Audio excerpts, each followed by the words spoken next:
Manning, and we've got Councillors Sands, Button and Maxwell here as substitutes, so welcome to them. Any members have any declarations of interest for the items we're looking at today? No declarations of interest.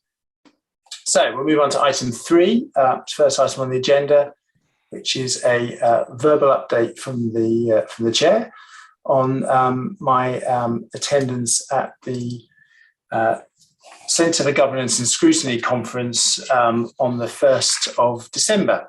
And the sort of the topic area, the subject for the conference was governance and scrutiny in challenging times. And it began with sort of an opening address from Lord Kerslake, Bob Kerslake, former Permanent Secretary at Department for Communities and Local Government. And he talked a bit about where we're at following the pandemic, during the pandemic, I suppose, but we're still in it. And the impact is going to be profound and long-lasting, and said that councils really need to think differently about risk. And from a scrutiny point of view, he said that the pandemic has enhanced the importance of good governance and scrutiny. And I think as scrutineers, we can definitely agree with that. And the other sentiment he expressed was how the pandemic, really sort of local government has adapted and with speed and compassion to the pandemic. And again, if we think about the work that councils, this council in particular, did to support communities, I think we can agree with that. But we also need to be realistic about recovering public services to sort of pre-pandemic levels, and to recognise the vital role of communities in coming together to help each other. So that was, excuse me, lots of people are now trying to phone me as I'm in a meeting. So we'll then move on. We then had a panel discussion, which involved 3 people. One was Councillor Hamida Ali, who's the leader of Croydon Council. The next is Joanna Pitt, from the local government advisor from SIPFA. And finally, Terry Alifat, who's the chair of Riverside Housing Scrutiny Board. So Councillor Ali talked about some of the challenges that Croydon have experienced. Members will be aware that Croydon had issued a Section 114 notice, and is a council in difficult times. Her discussions focused around some issues they had with housing and the Regina Road housing estate. And they'd had a high number of housing complaints, delayed and repeat repairs, and complaints had been made to members. But there was an element that was lost between what was coming in data from the contractors and to the sort of the what was being noticed on the ground. And she said that no doubt stronger scrutiny could have helped us spot Regina Road. And that her sentiment was that good scrutiny prevents groupthink, and that going forward, they need to look at residents at the heart of their decision making. I think it was really interesting to hear her speak as a leader of a council that's gone through some really, really challenging times, but has come through that, is coming through that, and sort of refocusing the way the organisation looks, with helping members to understand just what those questions are they need to be asking to challenge the way the council is run. We then heard from Joanne Pitt, local government advisor at SIPFA, who recommends that members read a document called Financial Scrutiny Practice Guide from Melville and Hammond, and we'll have a link circulated, and it'll be in the minutes of this meeting today. That really helps scrutiny members understand where scrutiny and finance come together. It's sort of interesting read. She had a couple of comments which were quite interesting. One of which was, only when things go wrong are people interested in governance and scrutiny? And I think you can see that in all walks of life, that it's only when we're up against it that you think, actually, had we been scrutinizing in more depth, then perhaps we wouldn't have ended up where we are. She also says around not having set-piece scrutiny events, but having scrutiny so embedded in an organisation that scrutiny is always under consideration. And I think that's definitely worth some thought moving forward. And finally, Terry Alifat from Riverside was a similar issue to Croydon in terms of it's a housing. She talked about issues with housing. So they're a housing association, had issues of damp and mould. The media had picked it up, and so is now putting the customer experience front and centre. That's the first thing on every meeting. They talk about where is the customer's voice in this. Also around changing the way that their meetings work as far as tenants are concerned. So don't just assume that those people who turn up to a meeting are representative of the voice. So you can spend too much time listening to those who will turn up. You need to go out and find those people who actually don't turn up to your meetings and find out what their voice is. So that was a sort of a synopsis of the opening part of the meeting. We then had a series of workshops, which were conducted under sort of Chatham House rules. So they're collating together all the bits that can actually be published and will come together in a document. And they're hoping to build a new guide which will contain principles to inform and inspire scrutineers as we move into the next challenges. So thank you for indulging me. And if anyone has any questions, I'll endeavour to answer those. If not, we can move on. Any questions? Nope. Okay, thank you. Oh, I thought I saw. Did you say you'd circulate some of the reports from that? So there's two things I'm going to circulate initially. One of which is a report into what happened. So some of the things that happened in Croydon. I'll circulate a link to the CIPFA book, and when the report from the Centre for Governance and Scrutiny is sent to delegates, and I'll circulate that as well. So yes, there'll be a number of things circulated at various stages. There.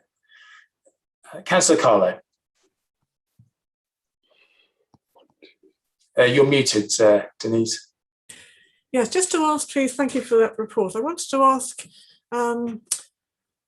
what Croydon said about the improvements they made to their scrutiny and governance, please. Advice that can help us all around the country.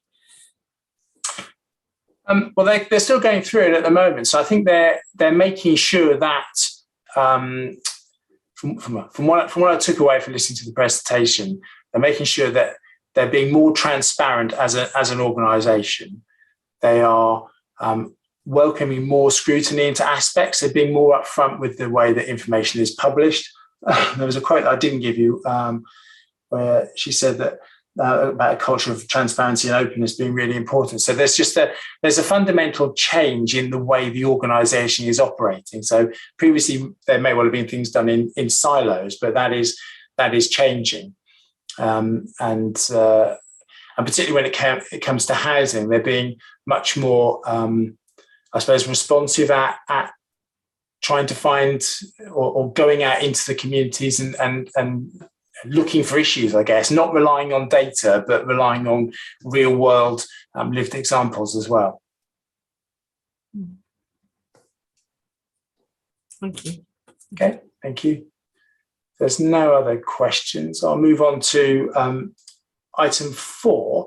Item 4 in the agenda is a verbal update on the Norfolk Countywide Community Safety Partnership Scrutiny Subcommittee, but it didn't actually meet. So I'll use this as an opportunity to ask Councillor Stuteley to give us an update on the Task and Finish group in looking at bins and associated waste. Thank you. Yes, thank you, Chair. Yeah, I've got a brief report. The Task and Finish group met yesterday, a few members, yesterday afternoon, with officers to discuss a long-awaited report on the environmental services data. The report sets out and describes the issues with fly tipping in the city and communal bins as well, the current processes for reporting and collections, and sets out a number of recommendations for action and review. All the recommendations have been positively received by members and me as chair, and indeed a number of us have been asking for some of the items in the past. So this looks like being a really positive exercise where some work will take place. The analysis of the data collected over the past 2 years shows a number of hotspots around the city. And clearly indicates where we should start targeting new ideas and the work of those recommendations. The committee will reconvene next month in a public meeting where we'll have an opportunity to hear from residents across the city, their experiences, and hopefully we'll get some ideas from them to add into those recommendations, which we'll take to a subsequent full scrutiny committee. Happy to take any questions. Yeah, thanks very much for that update, Councillor Stuteley. Any questions from members on that?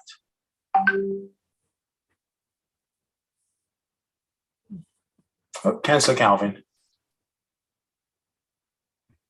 Thank you. Just how has the process of the Task and Finish group worked, and did it have a terms of reference? Because I'm aware it's kind of come to a conclusion, but I'm not sure how it's got there. And did you say that we'd have a look at the draft and at scrutiny? So what was the process, how you got to this point, and what's the process going forward, just to clarify? And well done on getting the information in a report. It's good news to have something to look at. Just interested in how it worked and how it will work. Yes, thank you. It's a good question, actually, and being new to the committee, when we set out this, our terms of reference were discussed but not formally recognised and written down, and that's something that we can learn for future subcommittees if we have any. The process, because we had a delay through the summer period, the process, I decided as chair that we ought to try and conclude rather than tease out the information as we'd previously planned to do, by collecting everything together in one report. The next stage of the process is to go back to the public. It's currently a draft report, but I will share that with members of the Scrutiny Committee, and actually might be a good idea to share with all members across the council, so that they can check the data and therefore help us to make sure that it's accurate. Okay, thank you. You have a follow-up question, Councillor Galvin, then I'll bring in Councillor Osborne, then Councillor Carley. Yeah, just to thank you again for the work you've done on it. Just say I really welcome that the community will be involved, because they did very keen to bring this item, and it's a real issue. And just thirdly, could I just note that about the terms of reference? Could we develop as a committee some standing terms of reference for our Task and Finish groups? Would that be a useful thing to do? So it would. Process that we follow, because it's been a bit confusing. If I can just bring in the monitoring officer at this stage, because I've actually discussed this, the very issue around sort of terms of reference and how this might benefit us moving forward with Leah earlier. So Leah, if you can just sort of update, that'd be great. Thank you. Yeah, thank you, Chair. We did discuss this earlier because I think it probably would have helped in this case. I'm very used to when the Scrutiny Committee wants to commission Task and Finish work in this way, it'll agree terms of reference, and then the group can go away, have a look at what the terms of reference say, are we delivering against these? And then when it comes back to scrutiny to look at reports and recommendations, the committee can then judge on whether the subcommittee or Task and Finish group has fulfilled those terms of reference. So it's something I've seen before and helped develop templates. I think I'd be very pleased to support the committee in doing again. Great, thank you very much for that. Councillor Osborne, I think you were next, please. Yeah, just slightly picking up on the terms of reference point. I did mention this, talk about this a bit yesterday, but I think that the report, the draft report focused quite a lot on fly tipping and not so much necessarily on bins and the communal bins situation. And so I hope that that's something that will be picked up in future. But I think that again comes back to this point of terms of reference and being clear about what the topic is that we're looking at. Can I just come back on that? I think Yeah, please do. I think officers have considered the whole of the environmental services that we offer and collections, including the bins, and they are included in recommendations as something to review. So it's certainly not been left out, but I take the point on the terms of reference, and we should have formalised those in the early stages. Yeah. Right, thank you for that. Councillor Carlo, please.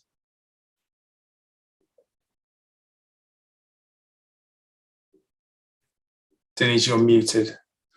Thank you, Chair. Thank you, Ian, for a very good report as it stands. I just wanted to ask about the format for involving the public next month, please. Is that involving representatives of the public, or is it a general invitation to a public meeting? And is there a date for an event? And how do we, presumably we go back to the people we spoke to initially, or who contributed to complaints? Thanks. Yes, we've penciled in the 21st of January, which is a Friday, for that meeting. As things stand, it looks like we'll have to conduct that meeting online, and that certainly, as things stand, that seems like a sensible plan. If things change and we can have it in the chamber, then I'm sure we will. But the report, which is currently in a draft form, will be published the week before, and there'll be an opportunity for members of the public to join that meeting, whether it's online or in person, and tell us about their experiences and also give us some further recommendations for how they believe things can be improved in those areas where we have problems. One of the items that came out of the data, or one of the real interesting points, is that the fly tipping is an issue across the city. There are 10 hotspots that have been identified, but it is across the city, with a couple of exceptions by ward. So there's hotspots including Town Close, Mancroft, Milecross, as we've seen in newspaper reports recently, Crome. I think they're the top 4 wards. So there are issues to address right the way across the city, and that's what this report will do. Thank you. Did that answer your question? Yes, it did. Can I just ask a further question, please, Ian? And that is the recommendations focus on the 10 top hotspots for fly tipping. But there is a recommendation to look at areas more generally. So is that where you're inviting the public to propose ideas? Otherwise, for example, West Pottergate area is not one of the 10 top hotspots, although we have a lot of complaints from there. I think they would feel a bit left out, and if we're not looking at that area. Yes, well, I think a number of the recommendations that have been put forward so far by officers will ultimately be citywide. So, for example, the looking at the layout of bin stores will be across the city. Targeted actions on the top hotspots will be where we have perhaps some new ideas, where there is a cost involved, and it will be a case of testing out some new ideas in order to try and see what works, and see if there's a cost benefit that we can apply across the city. Thank you. Councillor Galvin, please. Thank you. I just wanted to ask about the format of that meeting and how it will take residents' ideas in, and just have an assurance that it will be a meeting that actually takes real ideas and seeks to make something from them where possible, seeks to benefit from residents' ideas rather than running by them a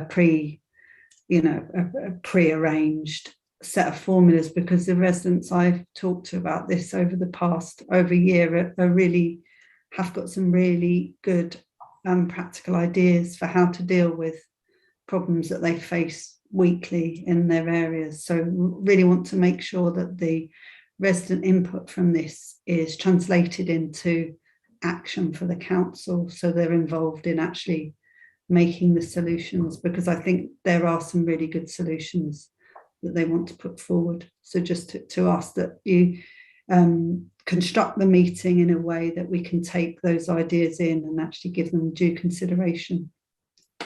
Well, thank you. Certainly, I intend to listen to members of the public, and I'm sure there'll be some from Town Close that would like to take part. So and across the city. So I certainly will be taking those points on board. The recommendations that we've got so far as a starting point, is the way I see it. Ultimately, we'll have to bring this back to scrutiny and then to cabinet for final decision making. The Task and Finish group isn't a decision making subcommittee. It's it's making recommendations. I see that Graham has his hand up, Chair. So Graham, did you want to add something? Thank you. Yeah, I was just going to sort of comment that I think we might just need to think through the practicalities of how that works, particularly bearing in mind the COVID restrictions, to keep it focused. And just, I think my other comment on the matter, it relates back to the terms of reference, which I think would be very helpful to have in writing. I also think when you're setting up a task and finish group, it's particularly useful to have a programme, and that helps the officers who will be assisting that task and finish group in understanding what needs to be produced by when to inform it. But also we can influence the timing that you're working to, because at the moment some of the information and the trials that we're talking about and the recommendations are able to be taken forward within the emerging budgetary envelope that we're working to. The thing I'm slightly concerned about in terms of what I'm hearing now is getting sort of new ideas coming out of the process that you're talking about at January, and it's how you make them align with the budgets that we've got available to deliver. And just in terms of the timing, that feels like it might be a bit difficult to arrange. So I'm sort of slightly concerned over how we might bring the public into that in a genuine way where we'll be able to take forward their proposals.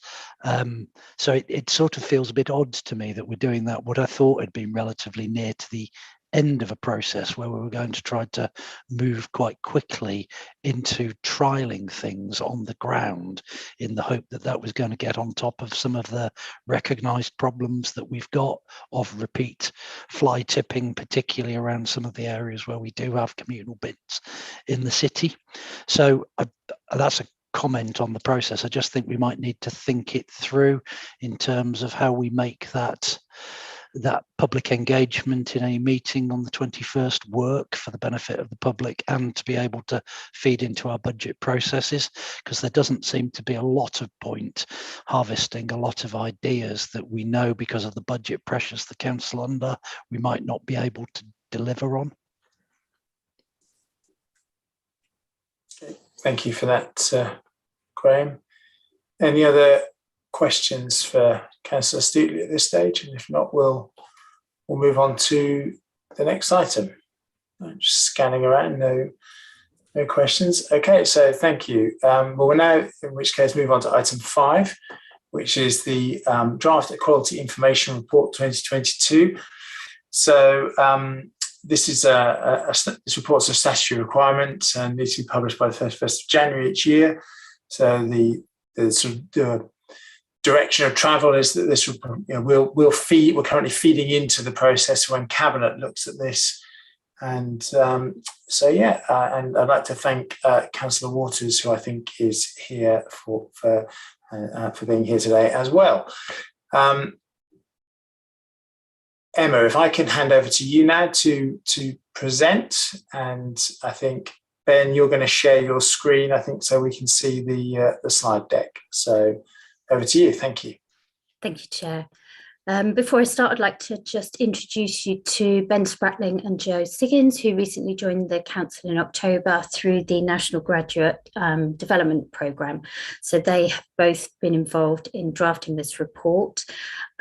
We've pulled together a few slides that I'll try and whip through relatively quickly today, just because I'm conscious of time, and a couple of colleagues who may want to contribute are time limited. And also we want to give you sufficient opportunity to have a look at the Equalities dashboard that is in development.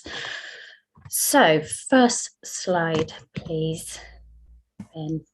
So yeah, just to provide a bit of background really, under the Equality Act 2010, the Council has a statutory duty to publish data on an annual basis in relation to people that live here, people that use our services, and people that we employ at the Council.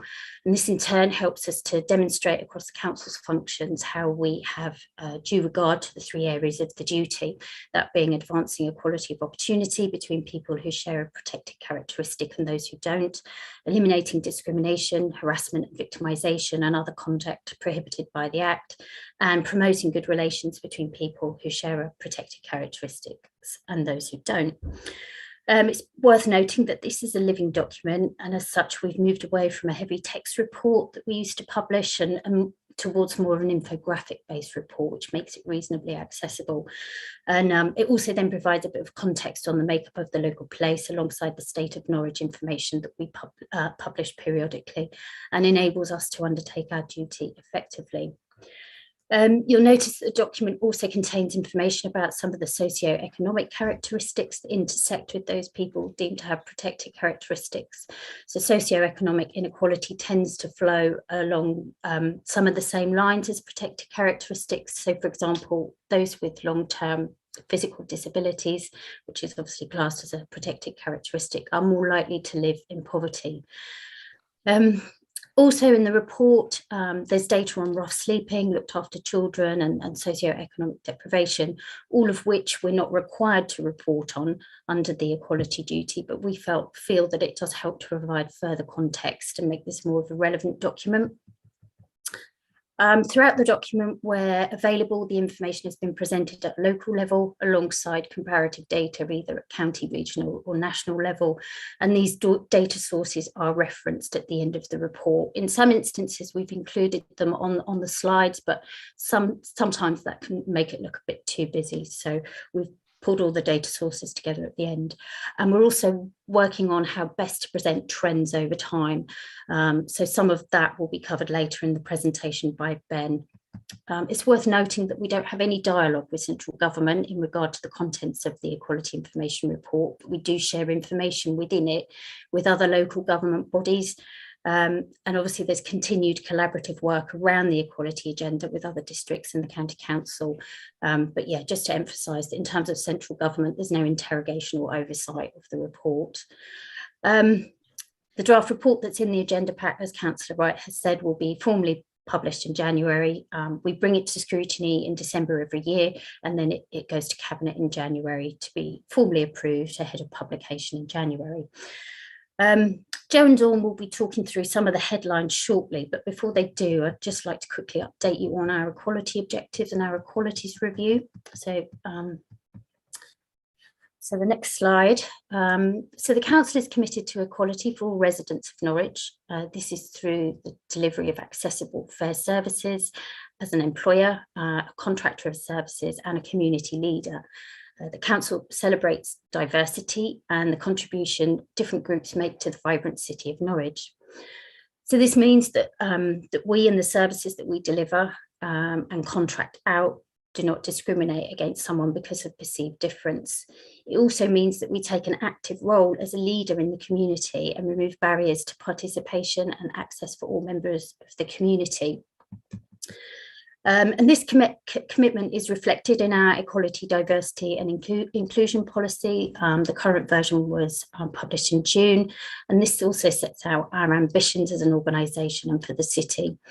It also articulates our equality objectives, which are aligned to our wider approach to reducing inequalities. So the cover report includes a table with some updates against the four equality objectives. So the first equality objective is around developing a new equality, diversity and inclusion strategy. And this is in development at the moment, and it's anticipated that a consultation draft is likely to come to scrutiny in May, and then the final draft to be taken to Cabinet in September.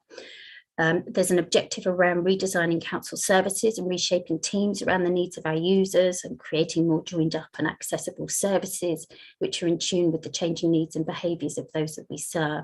And that's linked to the wider transformation programme and Future Shape Norwich.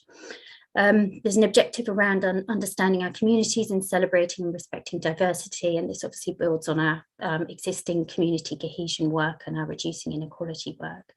And then the fourth objective is around recruiting, developing and retaining a diverse and representative workforce, which Dawn will touch on shortly.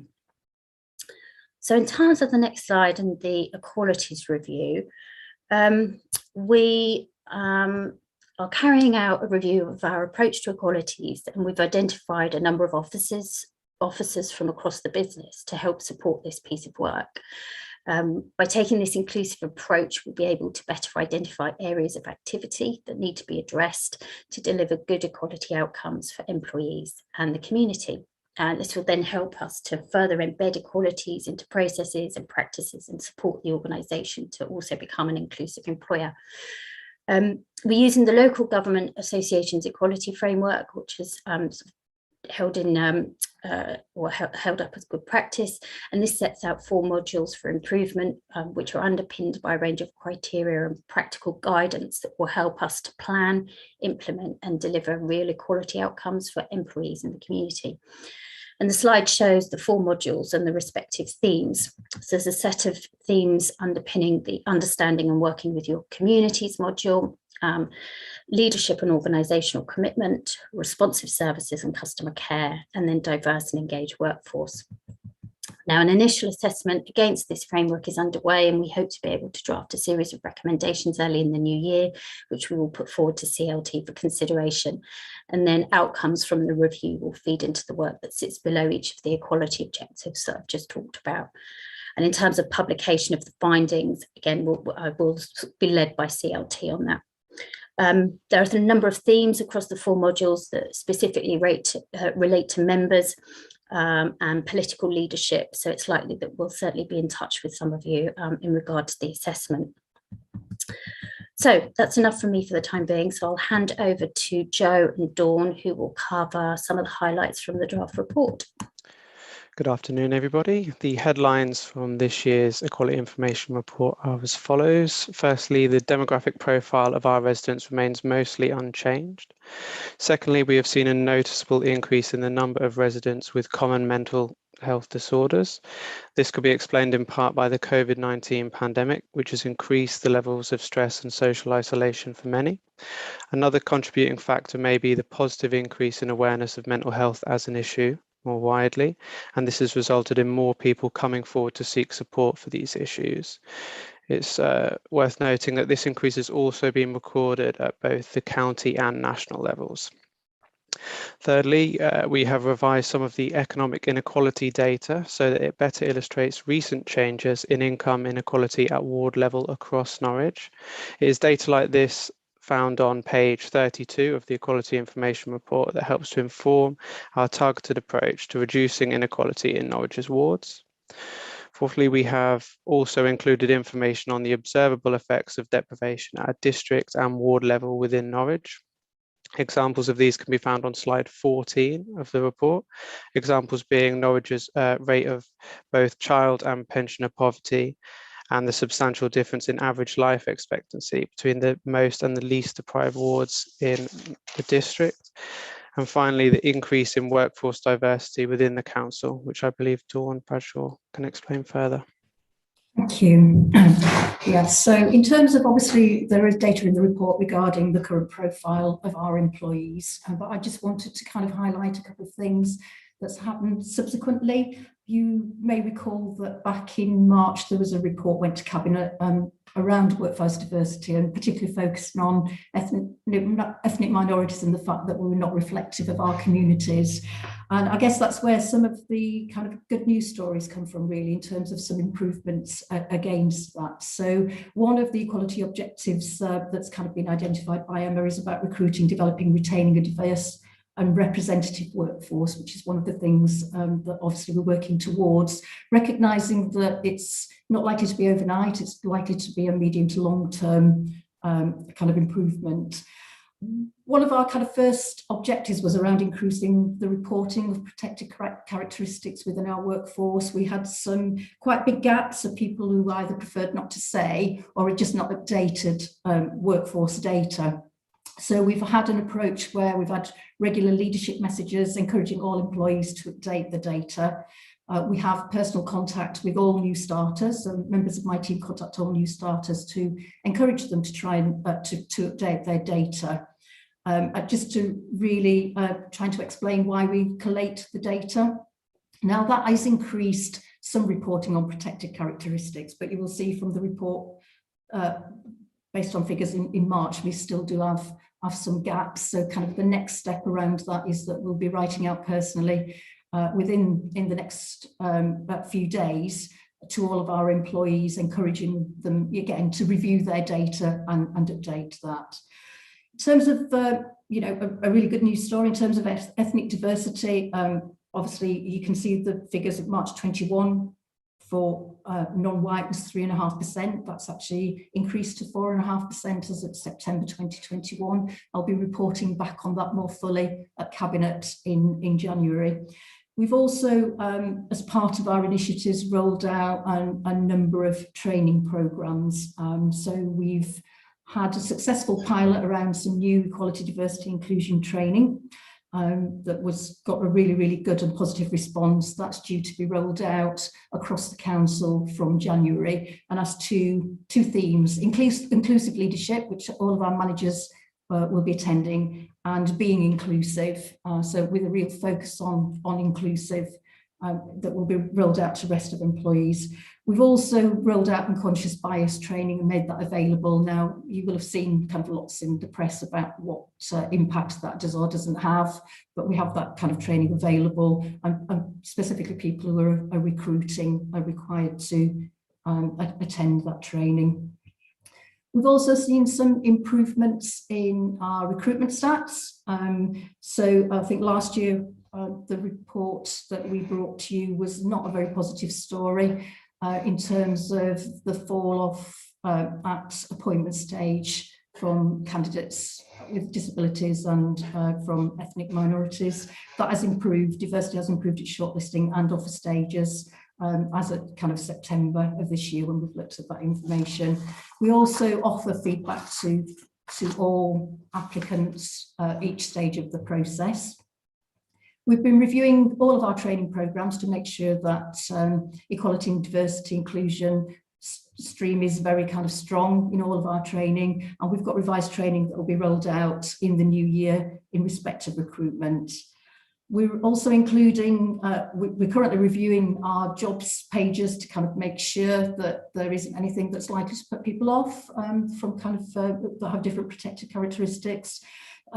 This includes including equality, diversity and inclusion statements in our recruitment adverts. We're looking at the requirements incorporated in our job descriptions and person specifications, making sure that there's no bias in there.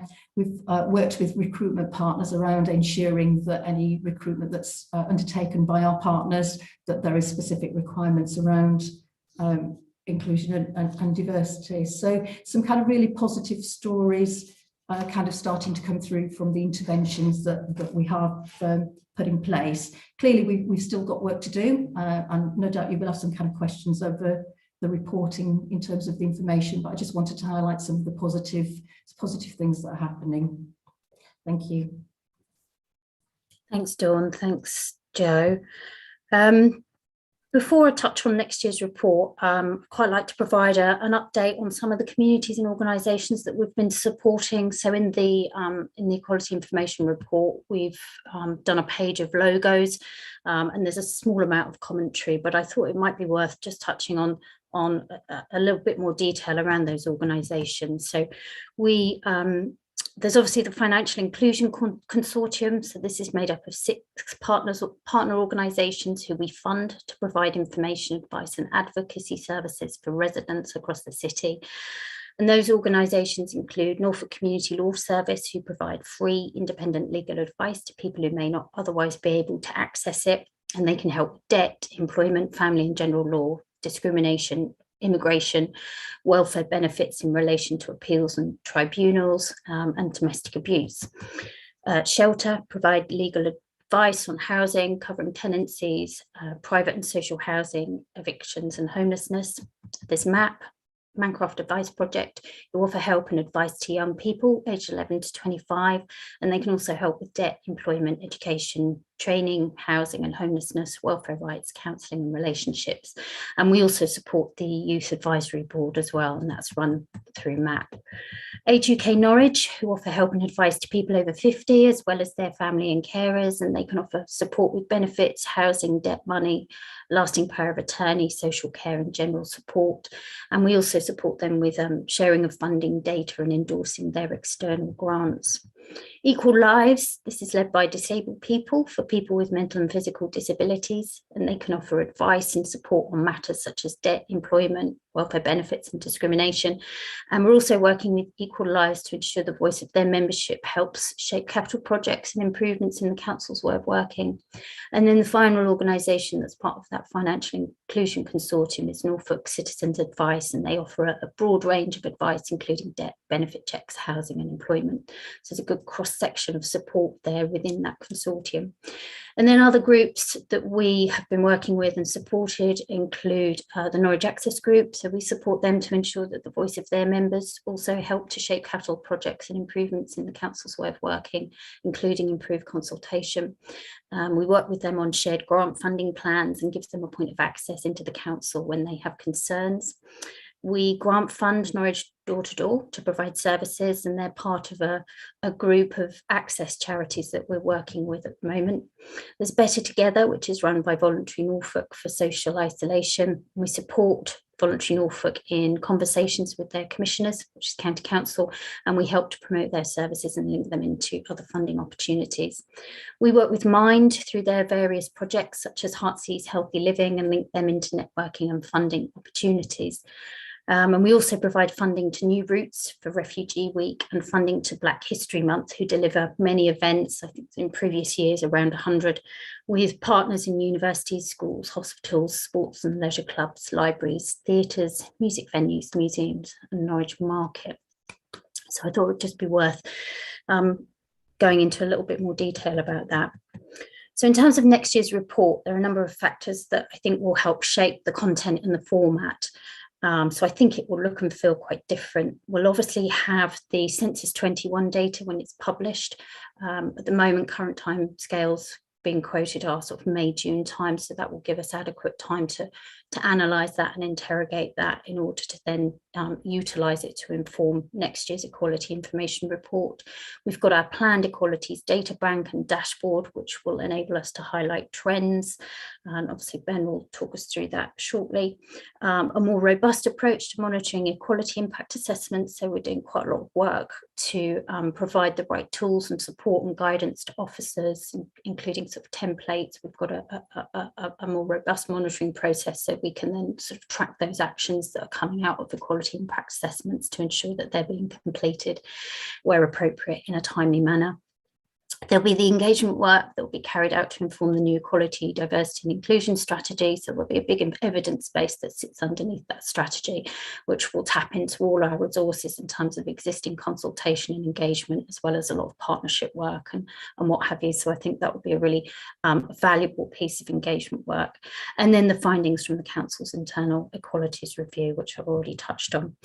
So as I say, the production of a revised format based on these inputs will provide evidence to enable us to better allocate resources to help those communities identified as needing additional support. And I think equally importantly, it will also feed into the Future Shape Norwich work, which seeks to redesign the council services and reshape teams around the needs of users. As previously mentioned. It's also worth noting that work has started on developing a citizen participation strategy, which looks at how the council can work with communities and help them to realise opportunities and respond to the challenges that they face. And then learning from this will be used as we develop and implement, again, our Future Shape Norwich transformation programme, so changes are actually being informed by residents' views. So that's enough from me for the time being. So over to Ben, Equalities dashboard. So we've been planning for some time to create an Equalities dashboard, and now we've got additional resource. There's actually one in development. So there's a couple of screenshots that we've included in the cover report, but I thought it would be beneficial for Ben to just sort of talk you through the dashboard as it currently stands.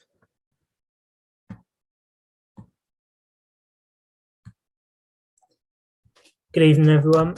So yeah, I've been working on this for the past couple of weeks. So essentially it's an online hosted dashboard that the link can be sent out to anybody, basically. And when you open it, you'll see just an introduction page. It's pretty pointless going through that because I'm going to talk you all through it. So the first page, or the first two pages, just give a general overview of Norwich as a whole. So the first one gives a bit of population data with the actual population and sort of forecasted population, a little bit about ethnicity, religion, place of birth breakdown. The only caveat with that is that the latest data that we have is from the 2011 census, so that's probably a little bit out of date, but I thought it was too important not to include on there. So once, or like Emma said, once we have next year's data, I can update all of this and it'll be much more accurate. But obviously in the past 10 years, we've seen plenty of sort of significant socioeconomic shifts and events. So I imagine that will be quite different when we come to look at it again. And then on the right here, we have graphs showing deprivation across the city. So what these graphs show is the number of LSOAs in Norwich, which are sort of smaller areas, smaller than wards, which fall into different deprivation deciles nationally for the index of multiple deprivation, which covers basically everything, education and health. So as you can see, so 1 is the sort of most deprived 10% nationally, and 10 the least deprived. So as you can see, Norwich as a whole has quite a few LSOAs that fall in these lower areas with higher deprivation, and quite a few in the sort of less deprived areas, and that applies for education especially and health. So that gives an overview of Norwich as a whole. And then the second page is a bit more economic data. Again, this one's not particularly interactive as some dashboards are, just because there's not so much you can do with it, but it gives trends for hourly pay over time, and you can sort of see the yearly data there. I'm not sure if I think so you can see sort of shifts with COVID, and you can see particularly the claimant numbers, how big of an effect COVID had on that. So you sort of got a huge jump in February to March in the numbers in terms of total male and female. And then again on the left here, you got income deprivation decile. So again, we see that the majority of Norwich's LSOAs fall in the more deprived on the national scale. And then the next two are probably more useful and give a lot of that on a ward by ward basis. So you can flick through different wards and it'll change and give you the population numbers, antisocial behaviour trends, and claimant numbers for all 13 wards. And again, you can sort of hover and see the numbers there. And then also on the right here, we've got some sort of underlying statistics, which again change as you go through the wards. So you can see those.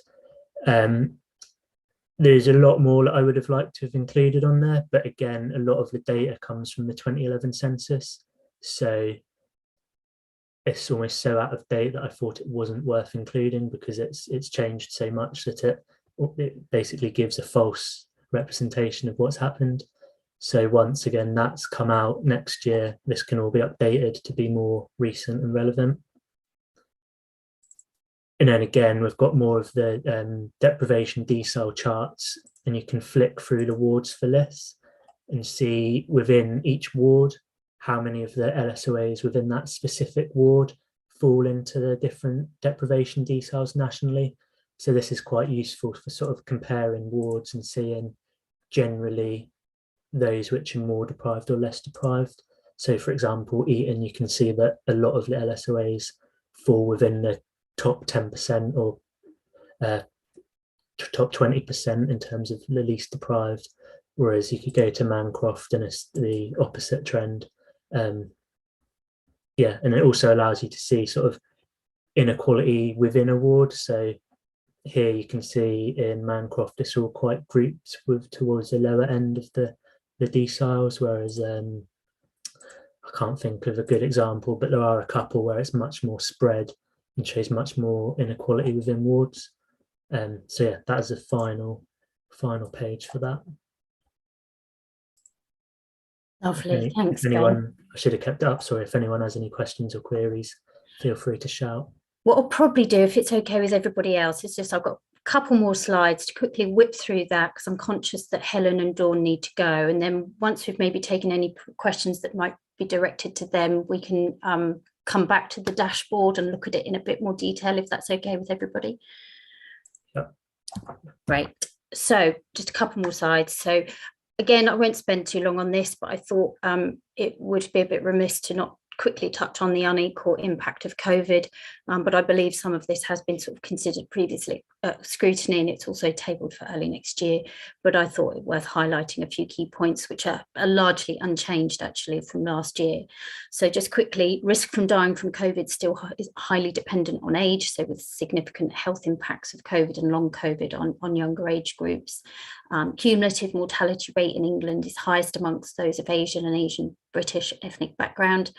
Around 54% of deaths in England and Wales have been males. Outcomes have been worsened in deprived communities, and COVID-19 symptoms study also suggests that older people, those with a higher body mass index, women, asthma sufferers, and those who develop multiple symptoms in the first week of infection may be more likely to get long COVID.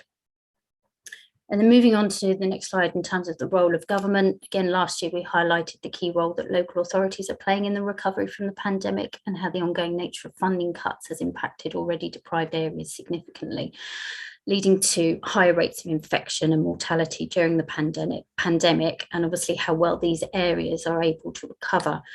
It's been widely reported that we're now seeing obviously inequalities between places widen. But we do still have a huge amount of potential impact on this agenda. So certainly at a local level here, in addition to core services, housing benefits, planning, parks and open spaces, etc., there are a range of local strategic initiatives. So obviously we've got our COVID-19 recovery plan that was published last June, the work of the Good Economy Commission, we've got our reducing inequality target areas, RETAs, the work on the Norwich opportunity area, our living wage and living wage place work, financial inclusion work, safer neighbourhoods, healthy Norwich, community participation, early help, and then the Norwich Institute of Healthy Ageing. And then I think I said that was the last slide. This definitely is the last slide. I thought it was worth finishing with the draft recommendation that I think was outlined at Scrutiny Committee last month in response to the emerging new social inclusion agenda following COVID-19 item that was discussed. And so I think the draft recommendation is along the lines of to commission a background report on inequality in Norwich with benchmarking from other cities, long-term trends, which informs an evidence-based framework, sets KPIs and links to existing KPIs, and is not to be to the detriment of on-the-ground work. And I think, you know, much of the work that we've highlighted today in the presentation will help to inform the work detailed in the recommendation. And then one more thing I'd like to share is that we're going to bring officers together early in the new year to explore how we can bring all the reducing inequality and social inclusion work together. So all the strands inform and complement each other, and we can do the absolute best for more disadvantaged residents. So I think that's it really. I mean, we replied to a number of questions earlier today in response to Councillor Galvin's email. So before I hand back to the chair, I'd just like to check if there are any further comments from my colleagues.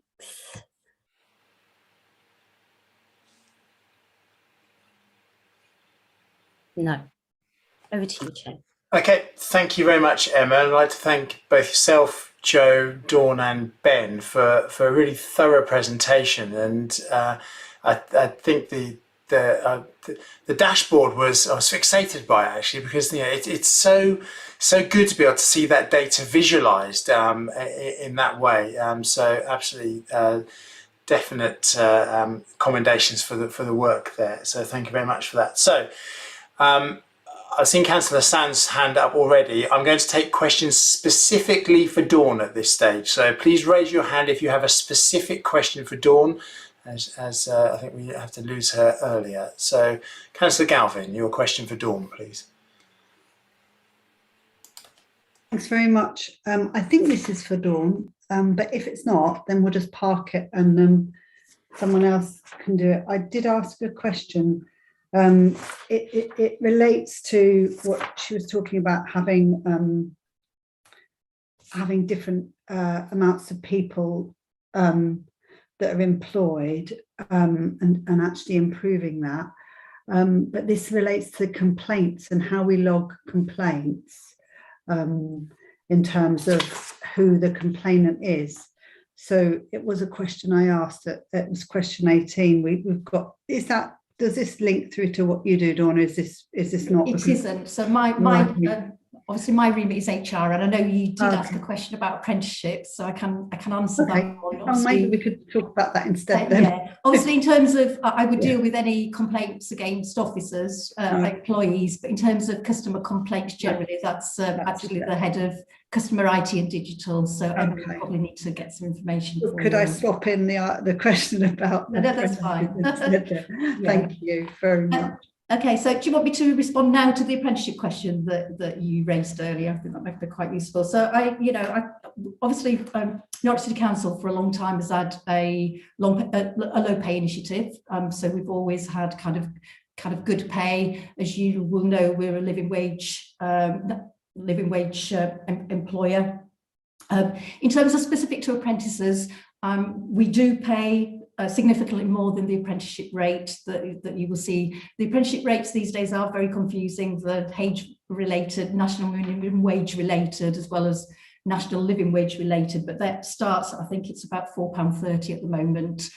Our entry-level apprentices are paid a minimum of £9.81 an hour. So obviously we don't actually adopt the national rates for apprentices.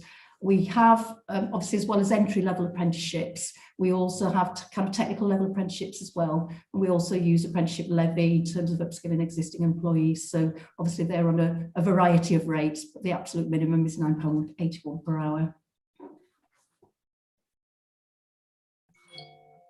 Thank you very much. I just want to say I'm really relieved and glad to hear that because £4.30 an hour is not a viable wage for anyone. And I note that nationally it can be over 19-year-olds can get that as well. It's not just the youngest that get that. No, that's right. It seems a very, very wrong amount to pay people. Thank you for that, Dawn. Okay, thank you for that. Any more questions that are specifically for the HR aspects of this report? Councillor Giles, please. Thanks, Chair. I was wondering if Dawn could set out in a bit more detail what measures are being taken to improve the diversity of council employees, particularly ethnic diversity. Thanks. Yeah, Councillor Giles. Yeah, obviously I did take a report to Cabinet back in March, which, Stephen kind of took. So there were a number of things that we outlined as part of that. So we had 3 key themes, one around recruitment practices, processes, making sure that we were able to attract a diverse candidate pool, building an inclusive workforce, so creating a culture that was very much about all backgrounds feeling included, that we're not being excluding anyone, and then about effective and objective workforce and succession planning, with the aim of kind of retaining staff as well, in terms of, and particularly looking at kind of our talent pools. So there are a number of things that we've already put in place as part of an action plan that was developed. So first of all, as I mentioned earlier, that was about increasing reporting of protected characteristics. So there is a number of things that we've been doing around that. We have still got some data gaps, as I mentioned, and particularly around 2 specific areas. So we're working with those areas quite closely to make sure we understand why people have not reported, and just make sure that people also understand why we kind of collect that information, and that it is useful in terms of defining our employment policies and kind of our kind of succession planning and the likes. So we have actually increased the diversity of the workforce in terms of ethnicity. So that's gone from, obviously, I think the report from March talks about 3.5%. That's now standing at 4.5%. We've also reduced the gap to 8%. I think it was at 11% in terms of the gap in our data at in March 21. As of September, that's reduced to 8%. In terms of all, we've got some ongoing service reviews at the moment, which I think was highlighted as part of the equality objectives going forward. So all our service reviews, we carry out equality impact assessments to ensure that there's no disproportionate effect on any underrepresented groups. So any change proposals has an equality impact assessment that's shared with the trade unions, and we kind of talk about any potential issues around that, and that's done at different stages around the proposals and then around the kind of the final position. We carry out equality impact assessments on all of our employment policies. We've currently drafted a revised policy framework and a timetable to refresh those policies to make sure they are kind of reflecting current good practice, and they will all be equality impact assessed as well. So that's a piece of work that's ongoing. I think you will obviously see from the stats that we have improved our kind of diversity in terms of shortlisting and offer stages. If you compare that to last year's report, that was not good reading, and actually we have improved that in terms of some of the interventions that we've put in place. As I mentioned, we give feedback to all job applicants. We've reviewed our training and recruitment selection training. We're also in the process of reviewing all the requirements within each of our roles. So we have a person specification that has requirements in, and following some feedback from members around ensuring that we're not asking for example, qualifications that actually are not necessarily kind of a requirement for those roles. So we are actually systematically reviewing all of the essential requirements around our roles. A number of other things happening. We're working through with kind of our agency suppliers, refreshing our agency framework. We do equality checks of all shortlisted candidates. So we've always done that on disabilities, or done that for a number of years. We've actually extended that now to include race and ethnicity. So members of my team will do a review of shortlists that are submitted by managers. We obviously have equality data, the managers don't have that, just to make sure that there is no one being excluded that we feel that should be in that pot. We obviously have a guaranteed interview scheme in terms of disability. We're looking at a number of things to make sure that any of our job postings don't contain any bias. So there is various bits of software on the market. So we're investigating a number of things at the moment. as well as reviewing our kind of website to make sure that there isn't anything that is off-putting for people from different communities. We've done a whole range of training that we've been developing just to kind of refresh. We've done equality, diversity and inclusion training for some time, but we're just about to launch a refresh of that following a successful pilot. So there are a number of kind of things that we're actively doing. One of the things that we've introduced from this year is we do gender pay gap reporting anyway. It's a legal requirement to do that. We've actually extended that to voluntary report on ethnicity pay gap as well. And I'm kind of pleased to be able to report that based on our mean hourly rate, we don't have an ethnicity pay gap. We'll obviously continue to do that and kind of pull together actions if that's showing us that we've got some concerns. We're also kind of looking at a culture change programme at the moment. So we've looking to appoint a strategic partner to work with us on culture change, and part of that proposal around that includes equality, diversity and inclusion. So they're kind of some of the actions that we've been taking forward following the report that Stephen took to Cabinet in March. Obviously there's kind of lots of things on a day-to-day basis that kind of the equality diversity runs through the themes of everything we do, really. Some of that is about kind of challenging inappropriate behaviours, so a whole load of things that kind of support making sure that we are a fair and equitable employer. Thanks, Dawn. Thanks for responding so comprehensively. Thank you.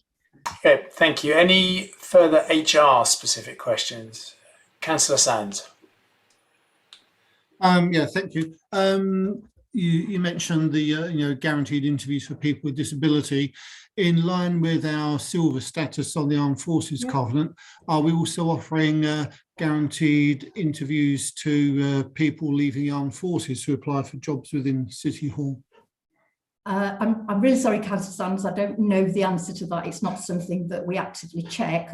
Obviously, as you are aware, we are a silver, and we're also looking, our reassessment is coming up, so we're also looking to go for gold. So we just need to review how we're doing against that. But apologies, I can't answer that at this point. Okay, thank you for that. Any further HR questions? No, in which case I'll open up the field to general questions. I'm going to kick off actually. One of the things that is in the report, but I think was actually brought into sharp focus by the dashboard, was the gender pay gap. And in the report it says the pay gap between males and females working in Norwich, which includes those living outside of the city, has increased by 79.3% this year, with men being paid £1.99 an hour more than women. This aligns with regional and national trends. Do we have any idea why that might be? And apologies for the noise behind me. The person in the next door is currently having some building work done.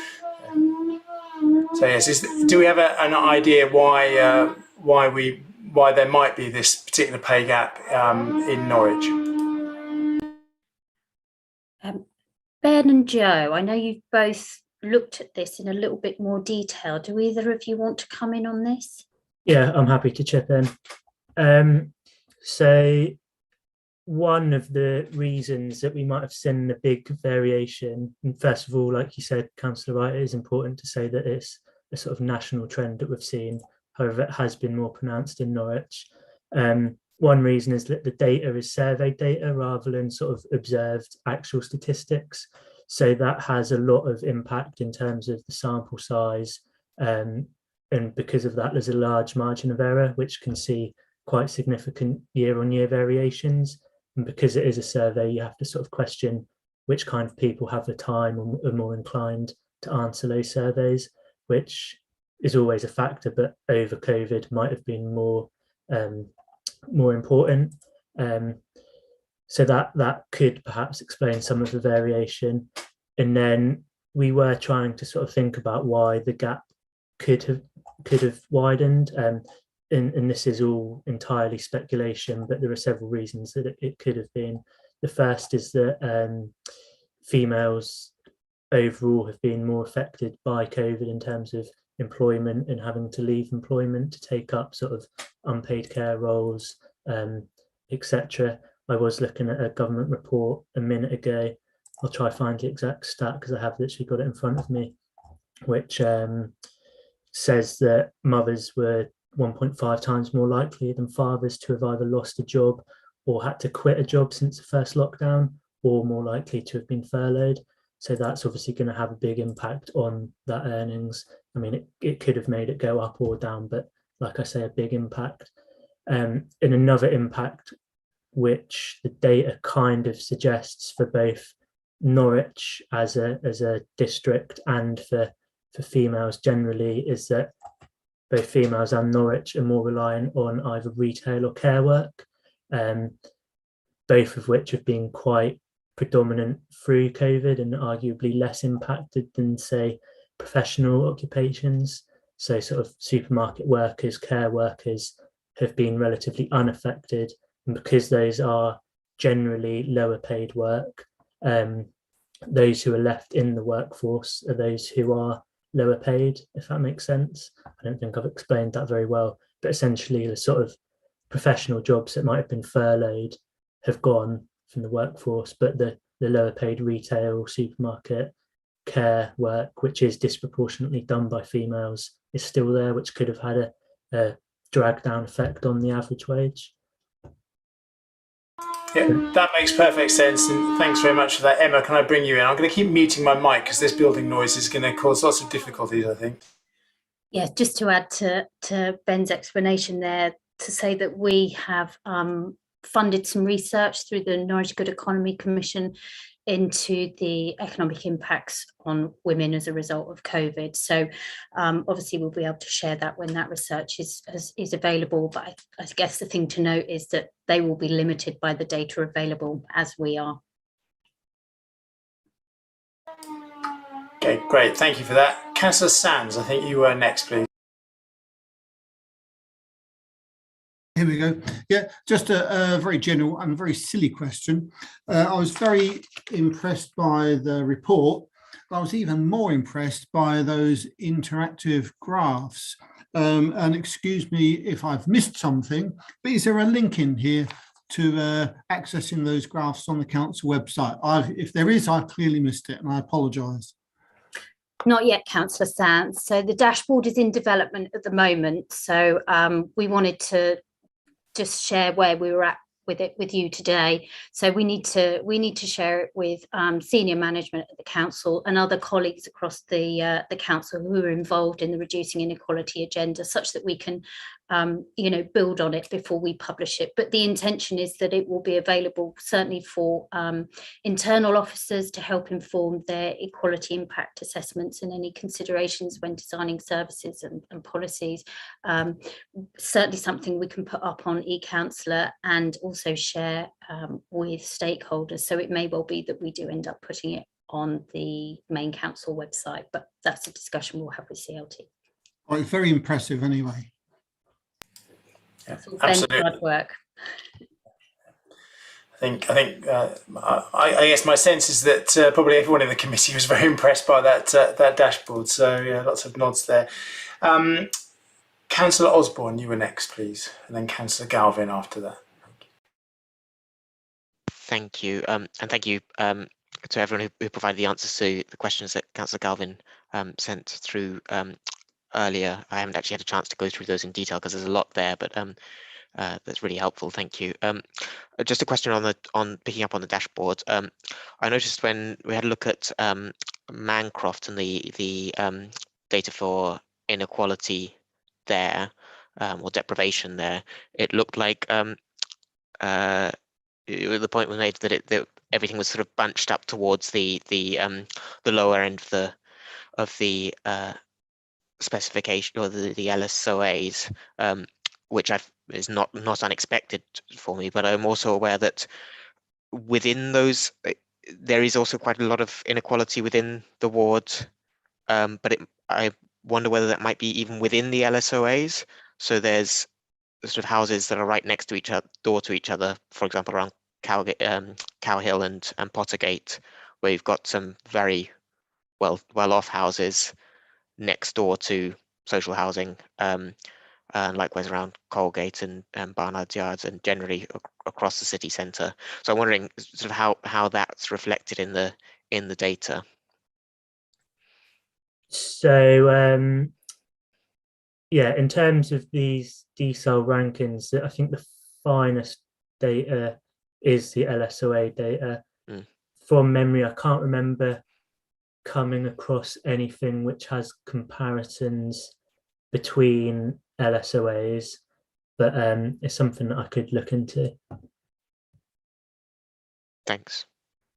But those LSOAs are already on quite a small scale, so I'm not sure how it would be done if it has been done. But like I said, it just feels like there's maybe a bit more to look into there. For example, I'm interested in maybe the how this what the sort of difference might be between, for example, the polling district MA1, which is almost all social housing, and polling district MA3, which is the city centre, which is a mix of social housing and some very wealthy houses.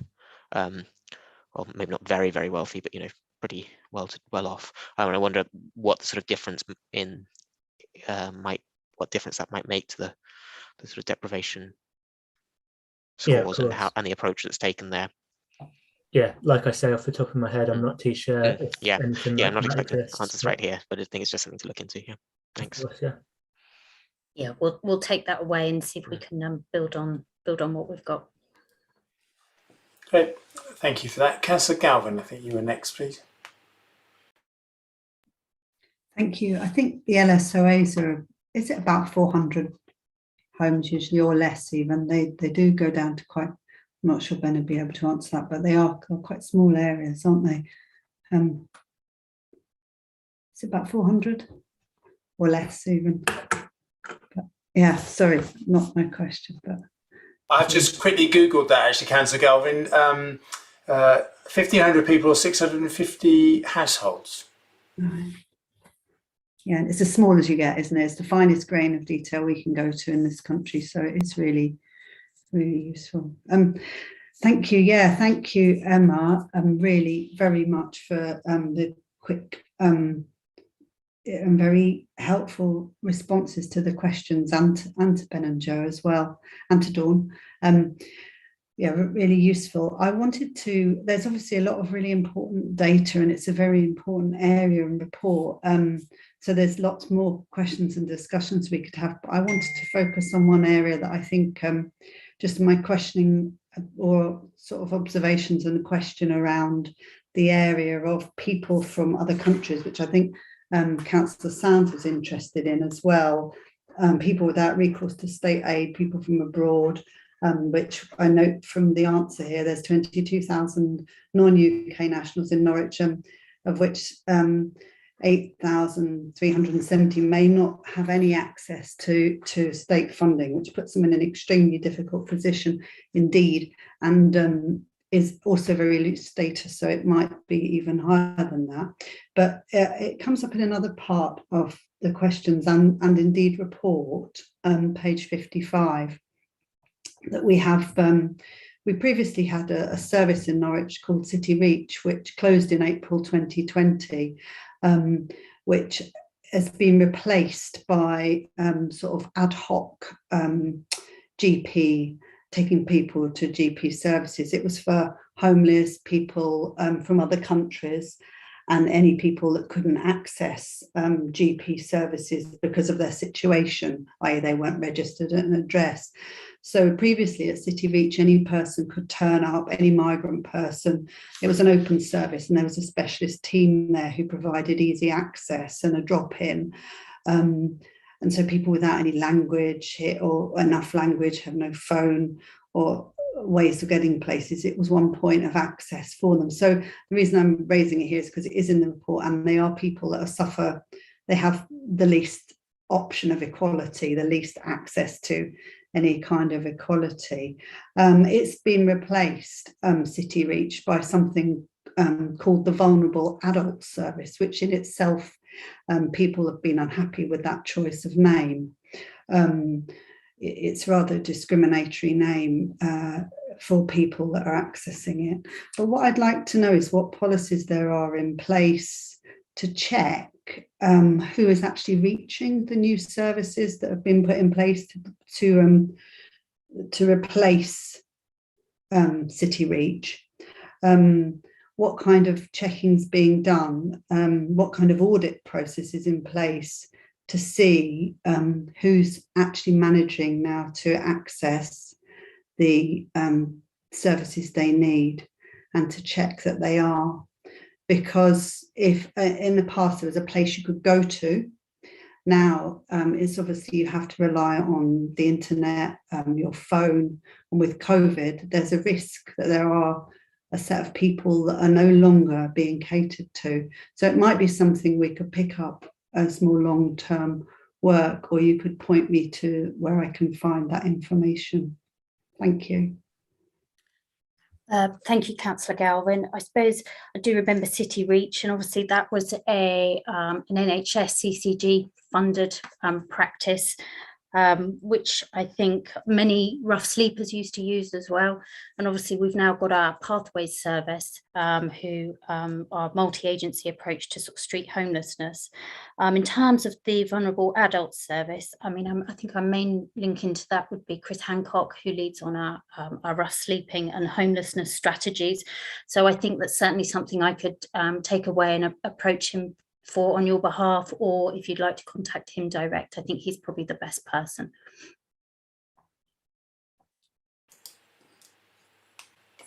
Thank you for that. Any other questions? Any questions, please? Councillor Carlo, please. Thank you, Chair. Yes, when you look at OSAs and carbon, as in carbon.place, there's a very good match between income and level of carbon emissions and the mapping of those emissions for Norwich, for example, breaks down to the smaller areas within the wards, and you can see the very wealthier areas producing high emissions, and vice versa. But the question I wanted to ask, please, was whether the Equality Strategy report is going to go into sort of get under the skin of some of the dashboard figures and some of the factors behind them. I'm thinking particularly of child poverty, for example, which is a very stubborn figure for Norwich, and it's really extremely high compared to England on page 14. And I think it's a sort of persistent trend, really. And to then look at some of the other dashboard information, for example, the socio-economic classification, which is really interesting because it shows that Norwich has got a higher number of residents working in socio-economic classes 6 and 7 compared to England. But then it's got a fewer people earning in the different classes of work in 1, 2, 3, 4, and 5 compared to England, and I think that's really interesting to look behind that. But then you look at, if you look at income, for example, if you look at earnings, I think I had it on page 46. The earnings for Norwich the rates of pay then seem to be higher compared to England. So there must be a complex set of factors behind child poverty, which brings me on to the question about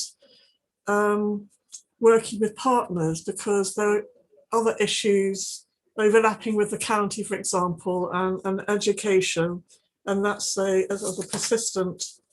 a persistent problem in social mobility.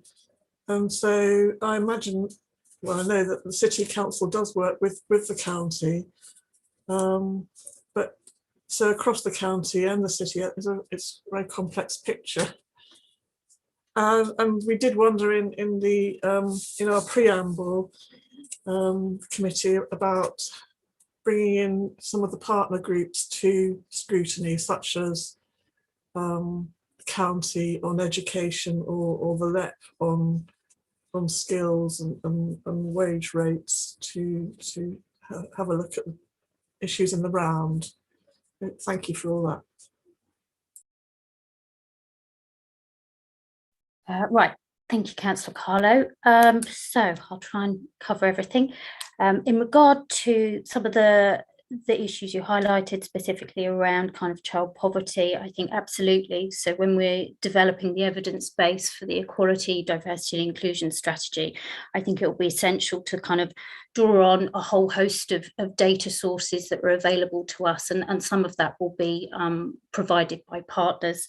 And we'll also be working closely with partners around the engagement side of things, such that we can really start to unpick and understand some of those complex issues. I think housing is a big indicator and a big driver for poverty, in addition to the other things that we've touched on here today. In terms of sort of the wider reducing inequality work, I mean, we have a strong sort of ongoing strong track record of partnership working and collaborative working with the county. So again, I think, and certainly health partners, I think, you know, there's a sort of an interdependency and an interrelation between all of those factors. So I think, yeah, that partnership approach will be really key in terms of formulating that evidence base and really understanding, you know, the issues that you've referred to. And then in terms of sort of partnership groups coming to scrutiny, I mean, I don't know if you want me to comment on that, or if that would maybe be something more for Councillor Waters.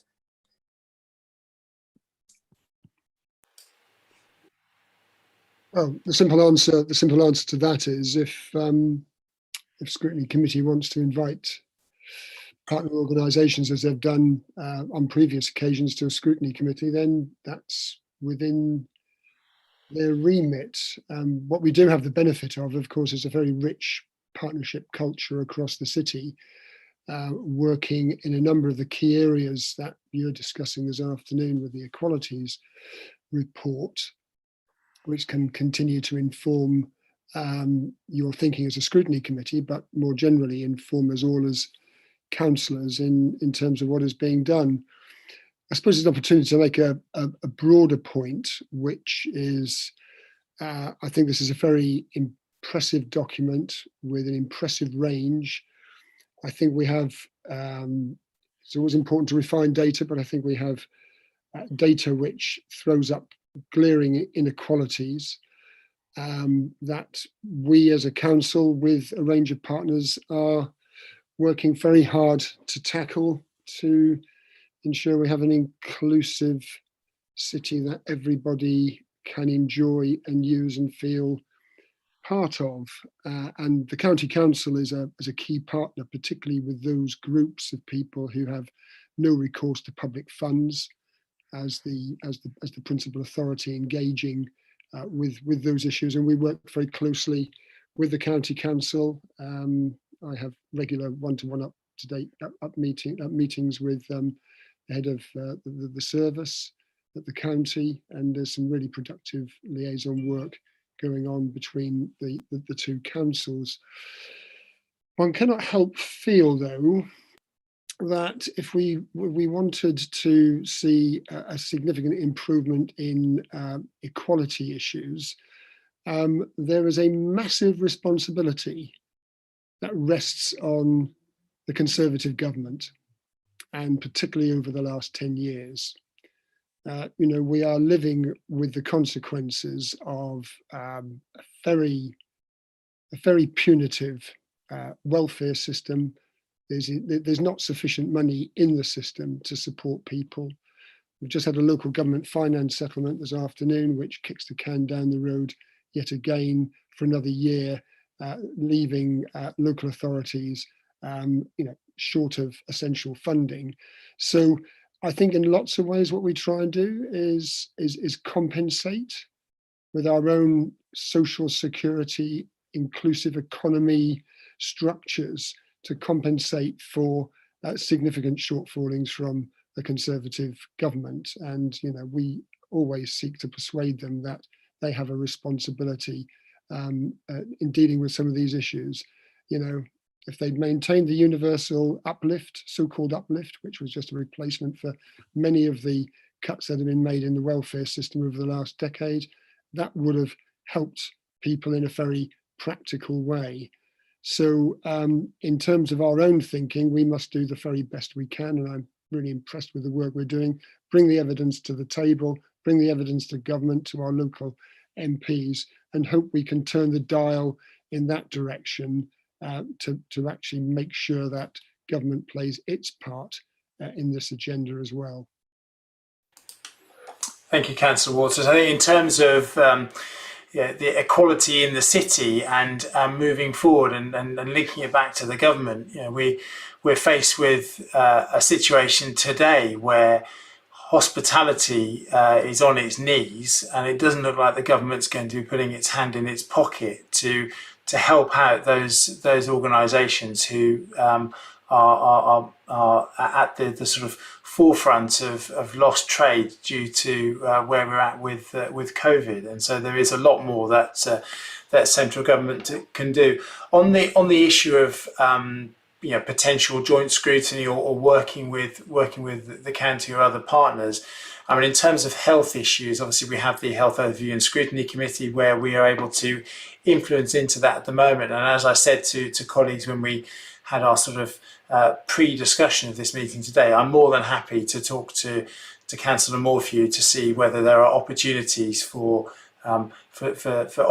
scrutinising things together, where there are issues such as matters around education and child poverty, etc., that there is some crossover with the county. So enough from me.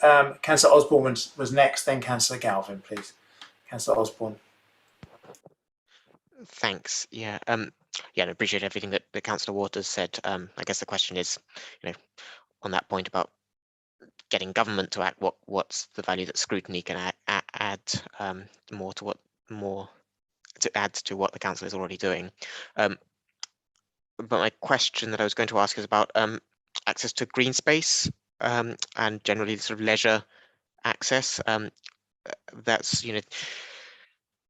often associated with inequality is sort of environmental inequality, also air quality and air pollution. And I think that Friends of the Earth might have done a report, I think, on access to green space around the city earlier this year or late last year. And I wonder if there's been any analysis done on the sort of way that intersects with other forms of inequality and what we can do about it. Thank you, Councillor Osborne. The short answer to that is I certainly haven't done any analysis on that report. I'm not sure if it has been picked up elsewhere, but I think it's certainly something that will perhaps be part of the discussion at the Norwich Climate Commission. So I think there'll be a real push around kind of access to green spaces, air quality and what have you. And so there'll be links into Friends of the Earth and what have you. And so we can certainly have a look at that report and make sure that it's fed through, and then see if there's any sort of strategic links that we can act upon internally here at the council as well. And presumably also on the biodiversity strategy work that's ongoing. There was that biodiversity conversation at St Andrews Hall a couple of weeks ago. So I hope that will feed into this work as well. Yes, you're absolutely right. Thank you. Thanks very much for that. Councillor Councillor Waters, I'll bring you in, then Councillor Galvin. I mean, just to pick up Councillor Osborne's report, I don't know whether that was the same Friends of the Earth report which commended the council for its green spaces, because there has been one of those. And of course, we've got green flags recently announced, and of course, Mousehold Heath being one of those, and our parks as others.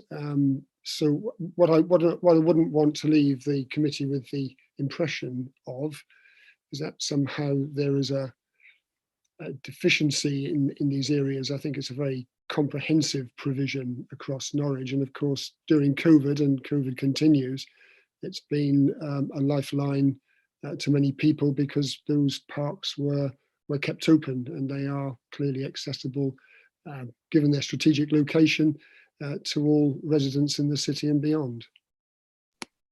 Yeah, I wasn't implying that this was a fault. I was just asking the question about it, especially as we know that green space has impacts on mental health and can benefit mental health, and generally is linked to inequality.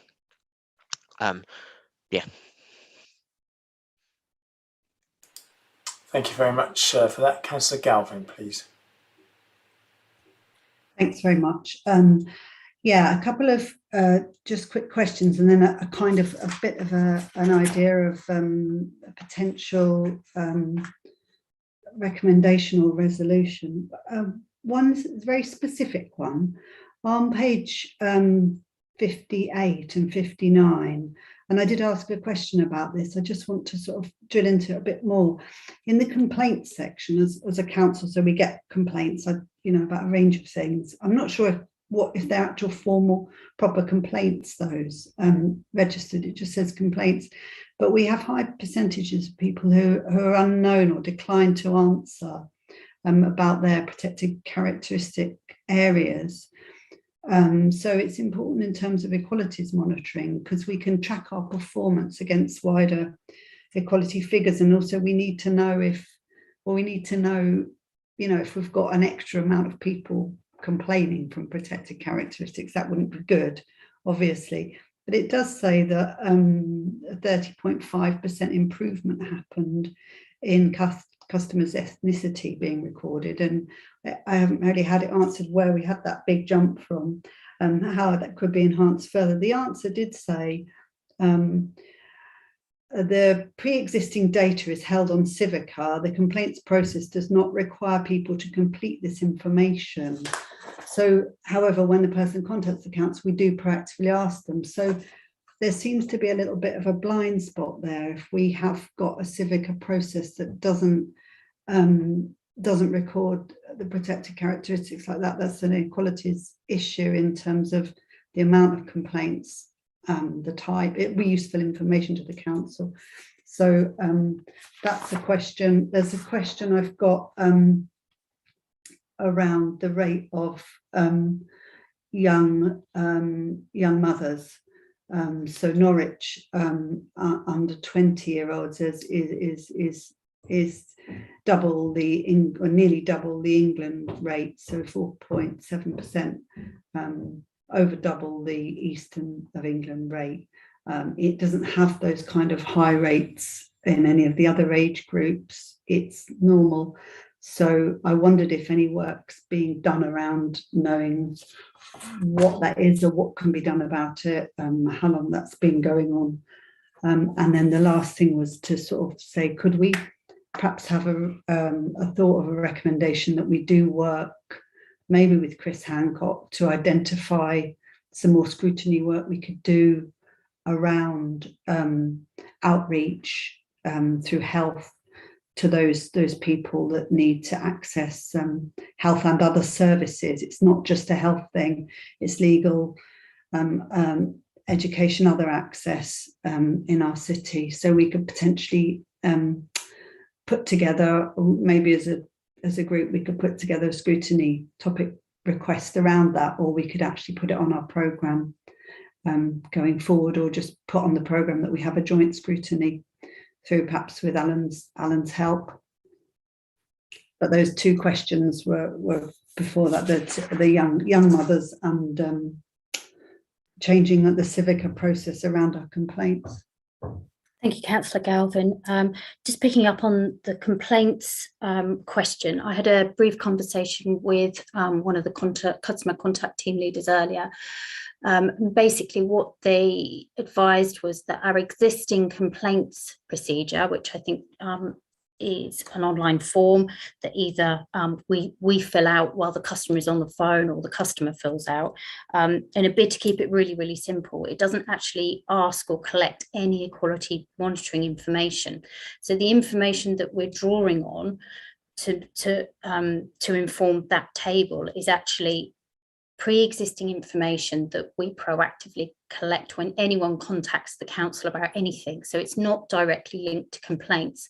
So I think what we probably need to do is think about what value having that in the report brings, but also around, the other thing I was going to say, sorry, is around the dramatic changes in terms of complaints. So I think last year, obviously, there was a drop off, wasn't there, as a result of COVID, and also I think there's been some more proactive monitoring of complaints, so things haven't been escalated.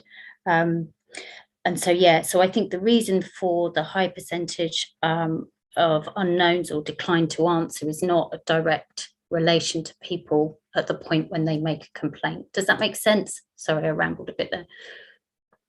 Yeah, I do understand that. So it's just that they're not declined to answer. They couldn't answer because it wasn't on there. Is that right? Yeah. So my point is that it's important data for the council to have, because we don't want to find out. I'm not, we might find out that we're providing a really good service, and that would be really good. And I'm sure we are actually, but whatever way you look at it, it would be good to change the civic process so that we can find out who's complaining. Yeah, I'll certainly take that back and feed it into a conversation with the head of customer IT and digital, because I think there's a whole piece of work around bringing all of our sort of customer data together anyway, and that sort of links into some of the discussions that we've had in relation to the use of titles on our forms and what have you. So I think there's more work we can do, and I think some of the recommendations coming out of the Equalities review specifically will pick up the quality monitoring side of things, and what sort of questions we're asking and when, and is it appropriate to do so. And I think the other point in regard to complaints is I don't think there's a huge amount of information collected in terms of the detail of complaints. So I think it's generally around sort of services, but that's certainly something I can feed back. But you're absolutely right in terms of kind of, the equality monitoring that you've highlighted is something that we can consider for the future. Excuse me. And then the query around the rate of young mothers, again, I'll have to talk to colleagues who are more linked in with sort of health inequalities and what work is being done. I know we've got close links with children's services and the young families teams and public health. So again, we can look into that for you.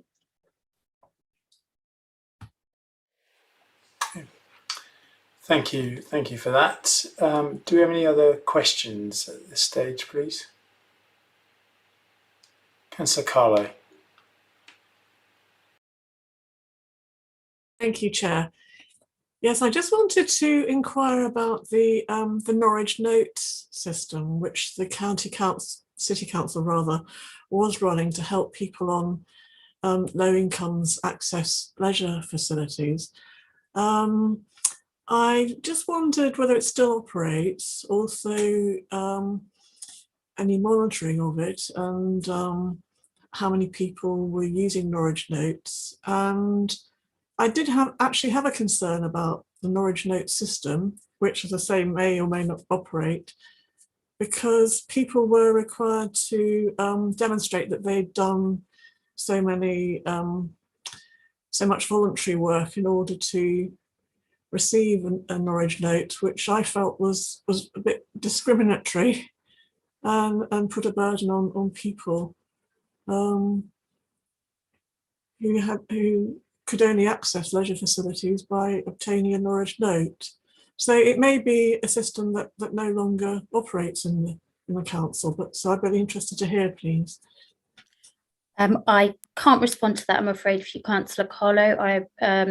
But certainly that's something that I can take back to our community engagement team to find out more on. Yeah, thank you. I mean, certainly in terms of whether it still operates, it's still very much featuring on the council's website. So I would assume the answer must be yes, but obviously Emma will take it back for further information there. Any other questions, please? We can move on to discussion. Obviously, Councillor Galvin has made a suggestion for a possible recommendation to work to identify additional work around outreach to access health and other services. Anyone have any sort of comments or thoughts on that, or anything else they'd like to add in at this stage, please? Councillor Stans. When it comes to people accessing services and people not identifying within groups, it should also be noted that in terms of groups, a lot of ex-service people, veterans, don't identify themselves. So they're out there possibly needing services, but they don't identify themselves as such. And that information is all found within various notes regarding the Armed Forces Covenant. Thanks very much for that. Councillor Carlo. Thank you.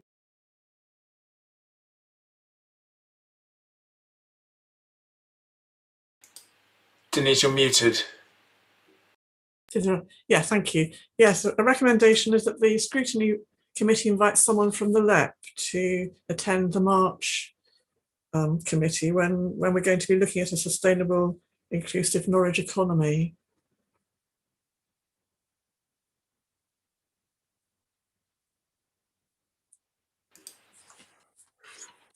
Okay, thank you.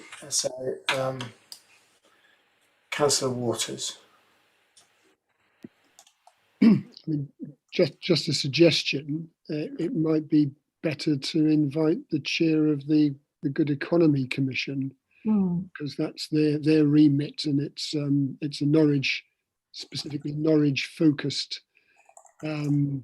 endeavour. It does have, you know, a number of commissioners. One of them is from the LEP, but it will reflect you know, the views of stakeholders, but with a view to talking about Norwich opportunities and Norwich solutions. So that might be a more fruitful opportunity.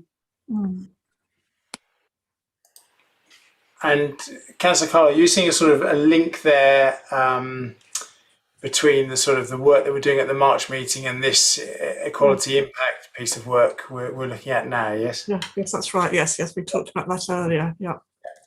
Okay. Great. Thank you. Thank you for that. And yes, the thing about the LEP is that they've got the money. the Good Economy Commission is great, but the LEP are actually doing things on the ground and have got a lot of money. Well, actually, the Good Economy Commission is well resourced. I mean, you know, the work. I think the point is, you know, there's a lot of stuff in train. If you're thinking about, well, what's happening in the city, and what work and what programs of work are now moving forward as a result of the work of the commission, that it would just seem to me, in my opinion, invite the LEP if you wish, but that, in my opinion, would be a more informative experience, more informative opportunity at this stage. thank you for that. Councillor Galvin next, then Councillor Osborne. I mean, it's a positive one, really. Just to we could thank, sort of recognise all the work done to bring this together, all the range of data and the help we've had from our graduate helpers, the dashboards and everything. I think it's worth noting the amount of work that's gone into it all and how useful it will be. So that'd be a nice recommendation, or I don't know what we don't call it a recommendation really, but a recognition to have in there, that we carry on with that level of detail, because I think it is really useful and helpful to have it there for people to look at. We haven't really talked about the impact evaluation tool as much as we haven't talked about it at all, but it's very, again, something the council's developed. So it's a process from proof of concept right the way through, and it's a formula-based Excel spreadsheet that is on the notes we've had. And the tool could be used to monitor the equalities impacts of capital spend as well, we've got in the answers. So I don't know if there's any recommendation around that you can see, Chair, or it's just interesting. But another recommendation could be following up with Emma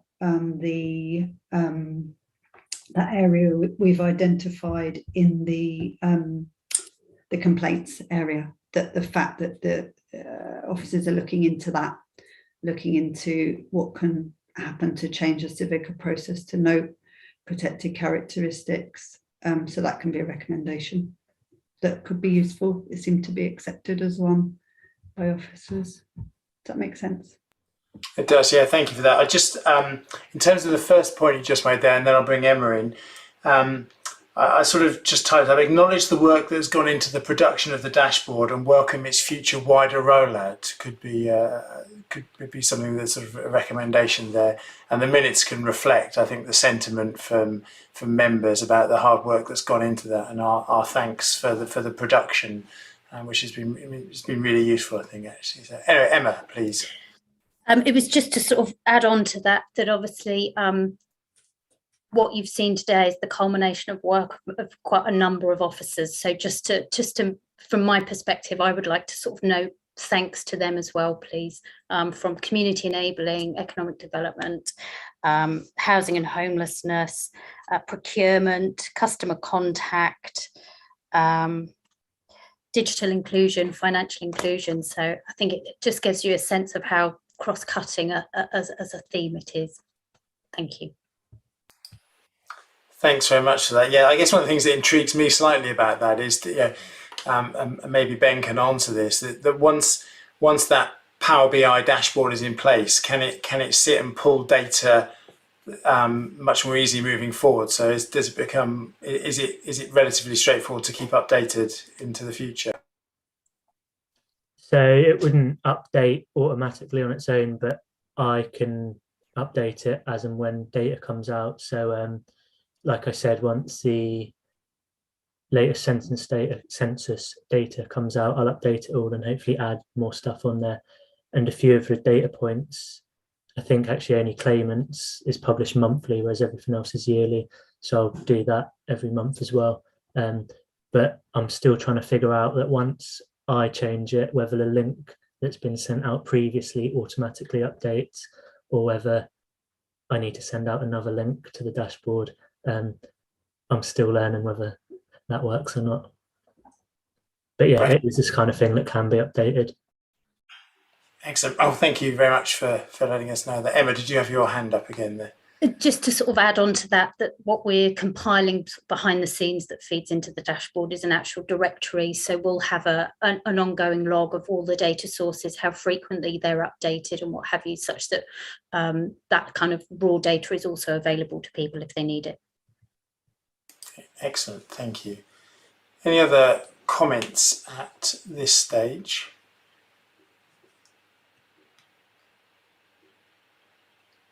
Okay, Councillor Osborne.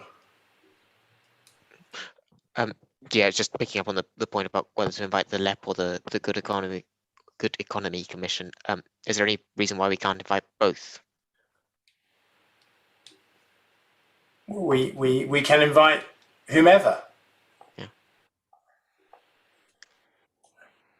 If members are so minded.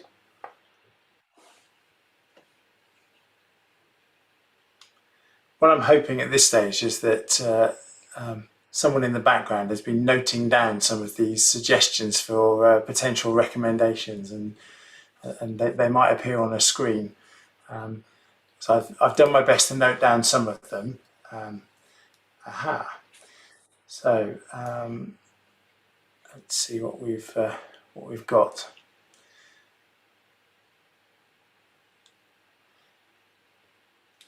So we've got the one around identifying more scrutiny work for outreach, for those who need access to health and other services such as legal and education, with a view to add a piece of work on the scrutiny work programme. Are we happy that that can make its way as an outcome from this meeting? Yeah, getting some nods on that. So that was that one. So we've got a proposal to invite the chair of the LEP to the March meeting, and a suggestion to invite the chair of the invite someone from the LEP to the March meeting, and suggested to invite the chair of the Good Economy Commission. Do I have any sort of, and then a sort of a suggestion from Councillor Osborne that we might like to invite both. So can I get a sense of where members are at on any one of the three options there, please? Councillor Galvin, please. Yeah, I think both would be sensible, really, because they do have different remits. It's really good to have the Good Economy Commission here, because in my time we haven't, and they've done really good work around so many of these areas. So I think both would be very good. Thanks. Okay. Thank you. I mean, from a personal point of view, I see the merit in inviting both of them. So I'd be quite happy to see invites go to both, and obviously they are only invites anyway. So any other views on that? Okay, well. If there are no objectors, we'll take it forward on the basis that we might invite both. Graham, you've got your hand up. Yeah, I was just going to make the point. I assume you're, in a way, you're moving on to the next agenda item, aren't you? In a way, because it's really down on the forward agenda on your work plan for the 17th of March, the item that you're talking about. Yeah. And I just cast my eye over the agenda item, and it said, a sustainable, inclusive Norwich economy following COVID-19, sort of portfolio holders and officers to be confirmed depending on Scrutiny Committee confirmed area of focus for the review. I think depending on how you focus that review, effectively it may depend on who you want to invite. There probably is a separate discussion on another day before you confirm that, but depending on the area of focus, either one or both those people might conceivably add value. And I certainly know that the LEP have been happy to attend previous scrutiny meetings here before, haven't they? I mean, there is a logic in taking that point on board and suspending that particular line of discussion at the moment and picking it up at the meeting on the 20th of January, where we will then presumably be able to spend some more time and understand in more detail what we want to then get out of the March meeting. Councillor Galvin. So I think that sounds sensible, and a couple more potential recommendations that have come up. So there's the Equality, Diversity and Inclusion Strategy is due September 2022, to ask that Scrutiny be involved in perhaps if it would be helpful for Cabinet for Scrutiny to pre-look at that. And it also says that work has started on developing a citizen participation strategy. So again, this is obviously a really important piece of work in terms of co-creation of service and co-design, building that in. So I'd like to ask that we again, that Scrutiny recommends. Can Scrutiny recommend itself to be involved? Or how would you formulate that, that we commend it and ask to be involved in the, or ask how we can help with the citizen participation strategy going forward, and how we link that to other objectives and policies across the council, just to mark it, because they're important future pieces of work. You'll be able to formulate that better than me. Yeah, as you know, before, I always get slightly so when it comes to Scrutiny recommending that it does things itself. I don't quite know how to phrase that properly. But Graham, I think you've hopefully got a hand up. So well, I hope to be helpful. It strikes me as, again, there's no problem with you agreeing on any of this as far as I see it, but it strikes me that you spent a while debating the sort of the information on equalities, which is lots of really useful information that I think Scrutiny Committee has engaged, and it's prompted lots of thinking about. What you're thinking about now is your work programme, isn't it? Now you've got your work programme, which is sort of appended to the final agenda item you've still got to get on, which deals with this year, and creating its own work programme for next year. It'll have lots of opportunities if it wishes to direct its time into the matters such as pre-scrutiny of citizen participation and the work on the equality strategies which are coming forward to take forward this stuff. That'll be within the gift of the committee for next year to effectively do, and certainly they sound to my mind like very positive things for the committee to potentially scrutinise and add value to those important measures that we're taking forward. As I sort of understand it, the today was more about this particular equalities report that we'd prepared, and how that needs to be looked at. So I think to some extent some of the recommendations that you're looking at about future work programming are probably for another debate, aren't they? Informed by what, to my mind, and hearing the committee debate, seems to be a recognition that we've now got actually a really quite good sort of summary of where we stand on equalities in terms of a user-friendly dashboard, which will be kept live as we move forward, which provides members with quite a lot of useful information to target your future interventions. Does that make sense, and is that helpful? It makes sense to me. Councillor Galvin, how does that fit with, I suppose, both that and the other comment of items that probably ought to be taken as recommendations under the work programme?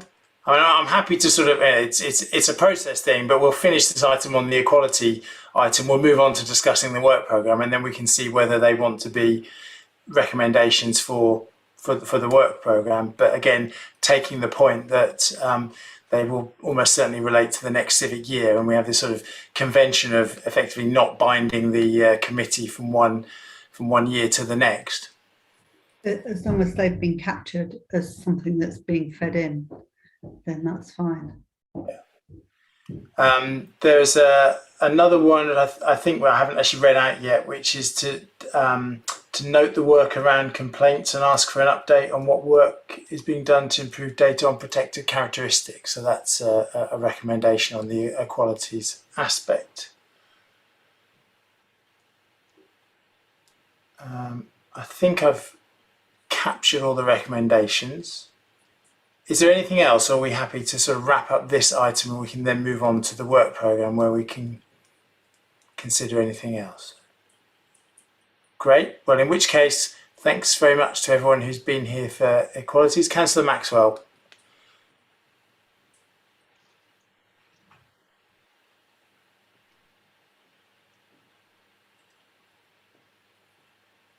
Oh, I had a hand up from Councillor Maxwell and, oh, she's back.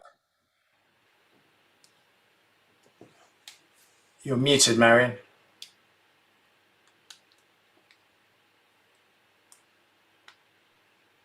I'm sorry, I did want to go at 6 o'clock. I've hung on as long as I can. Would you excuse me, please? Yeah. Thanks very much for thank you. Thank you. And thanks very much to officers who've helped us with the equalities impact item, and thank you, Councillor Waters, for your participation. And we'll then just move on to the work programme. So that's the next item on the agenda. Thank you. So we're on to page 57 and the work programme. We obviously had a couple of recommendations that were kicked around in the last item, which look like work programme, look like it should be for the work programme, but for potentially for the next civic year. So I'm just interested in taking a steer from the committee as to how you particularly want to handle those. Councillor Galvin. I can put them in as topic forms if you like, if that's the best way to do it. Yeah, I mean, that would. The process we've got. Yeah. So if everyone's happy with doing that, I can do that. Yeah, no, I think that'd be really helpful. Thank you. Yeah. And are there any other points that people need to make on the work programme today?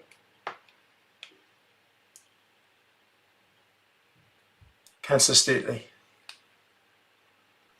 There is just one potential change for January the 20th because the NHOSC meeting that day has been cancelled, so it won't need to go on the agenda. Okay, thanks very much for that. And yeah, I think we'll. I think I need to update the committee on we're having an extra meeting on the 10th of, or most probably on the 10th of January to look at business plan. That was right, wasn't it, Graham?